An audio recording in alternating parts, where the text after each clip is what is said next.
ಮೊದಲಿಗೆ ಅಜಿತ್, ನಚ್ಚಿ ಕೊಟ್ಟಿರೋ ವಾಚ್ ನಿಮ್ಮ ಹತ್ರನೇ ಇದೆಯಾ? ಇದೆ. ಹಾಗಾದರೆ ನನಗೆ ತೋರಿಸ್ತೀರಾ? ಯಾಕತ್ತೆ ಸೈಲೆಂಟ್ ಆಗಿಬಿಟ್ರಿ, ತೋರಿಸ್ತೀರಾ ಅಂತ ಕೇಳಿದೆ. ಹಾಂ, ಅಫ್ಕೋರ್ಸ್, ಅಲ್ಲೇ ರೂಮಲ್ಲೇ ಇದೆ. ಐ ಥಿಂಕ್ ಅವತ್ತು ಡ್ರಾಯರಲ್ಲಿ ಎಲ್ಲೋ ಇಟ್ಟಿದ್ದೀನಿ.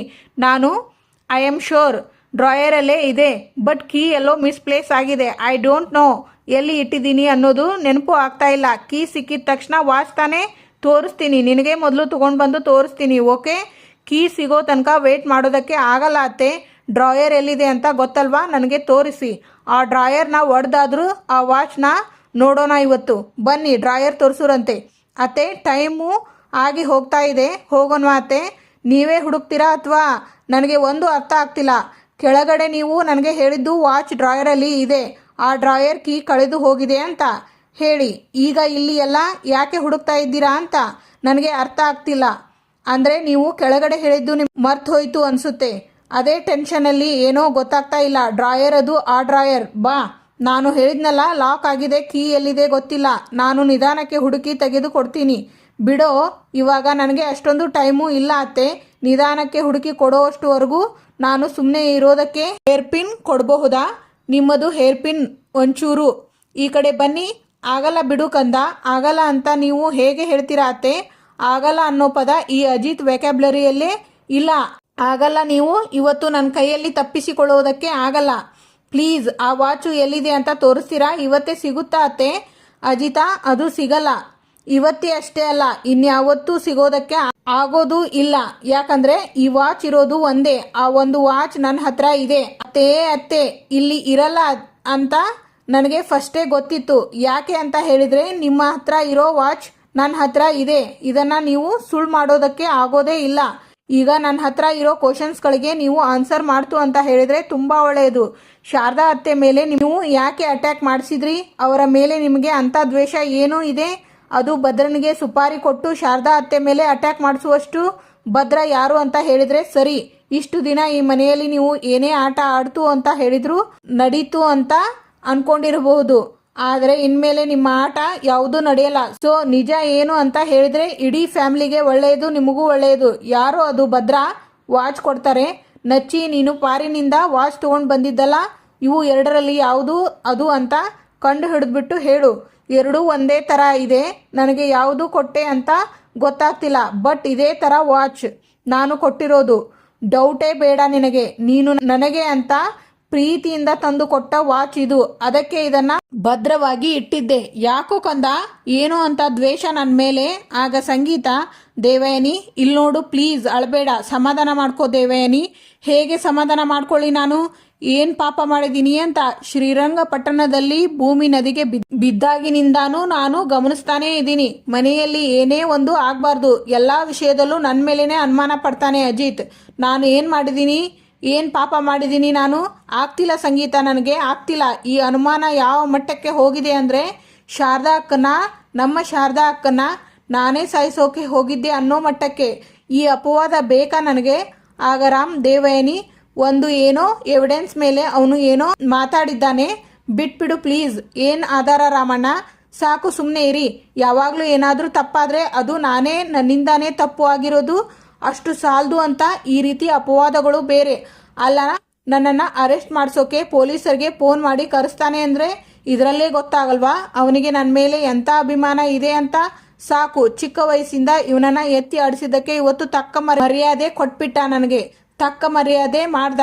ಅವತ್ತು ನನ್ನ ಗಂಡ ತೀರ್ಕೊಂಡು ದಿನಾನೇ ನನ್ನ ತವರು ಮನೆಯವರು ಹೇಳಿದರು, ಈಗಲೇ ಹೊರಟು ಬಂದ್ಬಿಡು, ಇನ್ನು ನಿನಗೆ ಆ ಮನೆಯಲ್ಲಿ ಯಾವ ಮರ್ಯಾದೆನೂ ಇರಲ್ಲ ಅಂತ.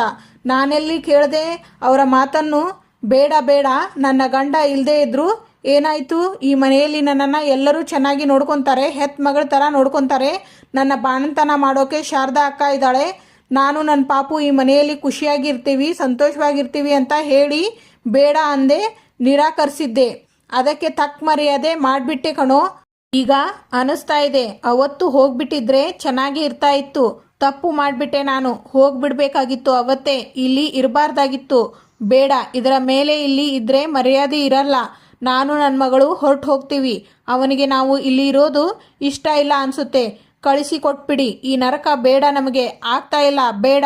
ಆಗ ಶ್ರವಣ್, ದೇವಯಾನಿ ಹೋಗ್ಲಿ ಬಿಡು, ಅವನು ಇನ್ನೂ ಚಿಕ್ಕವನು. ಹೇಳಿ ಕೇಳಿ ಪೊಲೀಸ್ ಅಲ್ವಾ, ನೀನು ಅಂತ ಅಲ್ಲ. ಅವನಿಗೆ ಒಂಚೂರು ಅನುಮಾನ ಬಂದರೆ ನನ್ನನ್ನು ಪ್ರಶ್ನೆ ಮಾಡೋದಕ್ಕೆ ಹಿಂದೆ ಮುಂದೆ ನೋಡಲ್ಲ ಅವನು. ಪೊಲೀಸರ ಬುದ್ಧಿನೇ ಹಾಗೆ ಅಲ್ವಾ. ನಿಜ ಹೇಳಬೇಕು ಅಂದರೆ ಡಿಪಾರ್ಟ್ಮೆಂಟಲ್ಲಿರೋ ಪ್ರತಿಯೊಬ್ಬರೂ ಹೀಗೆ ಯೋಚನೆ ಮಾಡೋದು. ನಾನಾಗಿದ್ರು ಅಷ್ಟೇ. ಅವರಿಗೆ ಅಪ್ಪ ಅಮ್ಮ ಅಣ್ಣ ತಂಗಿ ಅಕ್ಕ ಬಾವ ಇದೆಲ್ಲ ಯಾವುದೂ ಲೆಕ್ಕಕ್ಕೆ ಬರಲ್ಲ. ಅವರಿಗೆ ಅವರ ಕರ್ತವ್ಯ ಅಷ್ಟೇ ಮುಖ್ಯ ಆಗಿರುತ್ತೆ. ಅದನ್ನು ದಯವಿಟ್ಟು ಅರ್ಥ ಮಾಡ್ಕೋ ದೇವಯಾನಿ. ನೀನು ಅವನ ಸಮಕ್ಕೆ ಆಡಬೇಡ ಪ್ಲೀಸ್. ಆಗ ಅಜ್ಜಿ, ಸ್ವಲ್ಪ ದಿನದಲ್ಲಿ ನಚ್ಚಿ ಅಂಜು ಮದುವೆ ಇಟ್ಕೊಂಡು ನೀನು ಹೀಗೆಲ್ಲ ಮಾತಾಡಿದರೆ ಹೇಗಮ್ಮ? ಮನಸ್ತಾಪಗಳು ಭಿನ್ನಾಭಿಪ್ರಾಯಗಳು ಮನುಷ್ಯರಿಗೆ ಬರದೆ ಮರಕ್ಕೆ ಬರುತ್ತಾ ಹೇಳು? ಆಗ ಸಂಗೀತ, ದೇವಯಾನಿ ಪ್ಲೀಸ್ ಅಳಬೇಡ ನೋಡು, ನನ್ನ ಮಗನ ಪರವಾಗಿ ನಾನು ನಿನ್ನ ಹತ್ರ ಕ್ಷಮೆ ಕೇಳ್ತೀನಿ. ಆಗ ಅಜಿತ್, ಅಮ್ಮ ನೀನು ಸ್ವಲ್ಪ ಸುಮ್ಮನೆ ಇರ್ತೀಯಾ? ನೀನು ಮಾತಾಡಬೇಕಾದ್ರೆ ನಾನು ಸುಮ್ಮನೆ ಇದ್ದೆ ತಾನೆ, ಈಗ ನಾನು ಮಾತಾಡ್ತಾ ಇದ್ದೀನಿ. ಪ್ಲೀಸ್ ದೇವಯಾನಿ ಸಮಾಧಾನ ಮಾಡ್ಕೊ. ನೋಡು, ಏನೇ ನಡೆದಿರಬಹುದು, ಆವೇಶ ಪಟ್ಟು ಮಾತಾಡಬೇಡ. ಏನೇ ಆದರೂ ಕೊನೆಗೆ ನಿನ್ನ ಮಗಳು ಬದುಕಬೇಕಾಗಿರೋದು ಇದೇ ಮನೆಯಲ್ಲಿ ಅಲ್ವಾ? ಯೋಚನೆ ಮಾಡು ದೇವಯಾನಿ. ಎಷ್ಟು ಸಲ ಸಂಗೀತ, ಎಷ್ಟು ಸಲ? ಇದೇನು ಮೊದಲನೇ ಸಲನಾ? ಎಷ್ಟು ಸಲ ರಿಪೀಟ್ ಆಗಿಲ್ಲ ಅತ್ತೆ? ಪ್ರತಿ ಸಲ ಇದೇ ತಾನೇ ಹೇಳ್ತಾ ಇದ್ದೀರಾ, ಆಗಿದ್ದು ಆಗೋಯ್ತು, ಅಡ್ಜಸ್ಟ್ ಮಾಡಿಕೊಂಡು ಇರು ಅಂತ. ಎಷ್ಟು ಸಲ ಅಂತ ನಾನು ಕಂಟ್ರೋಲ್ ಮಾಡಿಕೊಂಡು ಕಾಂಪ್ರಮೈಸ್ ಮಾಡಿಕೊಂಡು ಇರಲಿ ಹೇಳಿದ್ನಲ್ಲ ದೇವಯಾನಿ. ಇದು ಒಂದ್ಸಾರಿ ಕ್ಷಮಿಸಿ ಬಿಡು. ಇನ್ನೊಂದ್ಸರಿ ಇದು ರಿಪೀಟ್ ಆಗದೆ ಇರೋ ಹಾಗೆ ನಾನು ನೋಡ್ಕೋತೀನಿ, ಆಯ್ತಾ? ಆಯ್ತು. ನನಗೋಸ್ಕರ ಅಲ್ಲದೆ ಇದ್ರು ನನ್ನ ಮಗಳ ಭವಿಷ್ಯಕ್ಕೋಸ್ಕರ ನಿಮ್ಮ ಎಲ್ಲರ ಮಾತಿಗೆ ಒಪ್ಪಿಕೊಳ್ತೀನಿ. ಆಗ ಅಜ್ಜಿ, ಆಯ್ತಲ್ಲ, ಪಂಚಾಯಿತಿ ಮುಗಿತಲ್ಲ, ಎಲ್ಲರೂ ಹೋಗೋಣ ಬನ್ನಿ.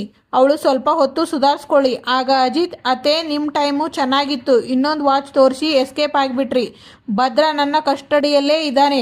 ಅವನ ಬಾಯಿ ಬಿಡಿಸಿ ಅವನು ಅಟ್ಯಾಕ್ ಮಾಡೋದಕ್ಕೆ ಯಾರು ಸುಪಾರಿ ಕೊಟ್ಟಿರೋದು ಅಂತ ಕಂಡು ಹಿಡಿಯೋದಕ್ಕೆ 2 ನಿಮಿಷ ಸಾಕು. ಮತ್ತೆ ಭೇಟಿಯಾಗೋಣ. ಆದರೆ ಆ ಬೇಟೆಯಲ್ಲಿ ನನ್ನ ಟೈಮ್ ಚೆನ್ನಾಗಿರುತ್ತೆ. ಆಗ ದೇವಯಾನಿ, ಅಂಜು ಏನು ಮಾಡ್ತಾ ಇದ್ದೀಯಾ? ವಾಟ್ ನಾನ್ಸೆನ್ಸ್, ಬಿಡು ಬಿಡು ಅಂದೆ.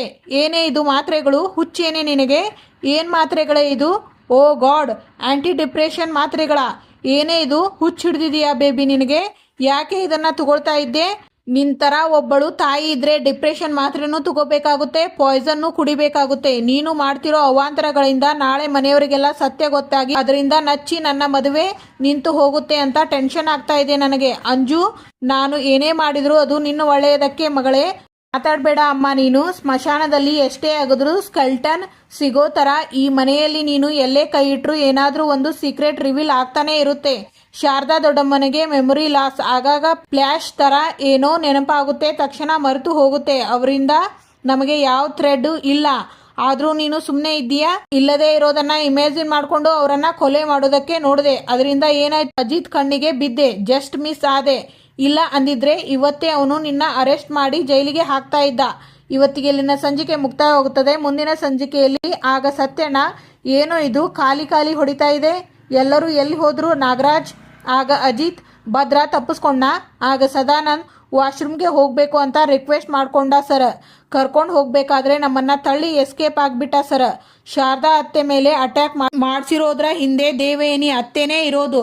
ಅಂಥ ದ್ವೇಷ ಶಾರದಾ ಅತ್ತೆ ಮೇಲೆ ಏನು ಅಂತ? ಈ ಕ್ವಶನ್ಗೆ ನಾವು ಆನ್ಸರ್ ಹುಡುಕ್ಬೇಕಾಗಿರೋದು ಸತ್ಯನಾ. ಇದಕ್ಕೆ ಉತ್ತರ ಆದಷ್ಟು ಬೇಗ ಹುಡುಕ್ತೀನಿ. Thank you for watching.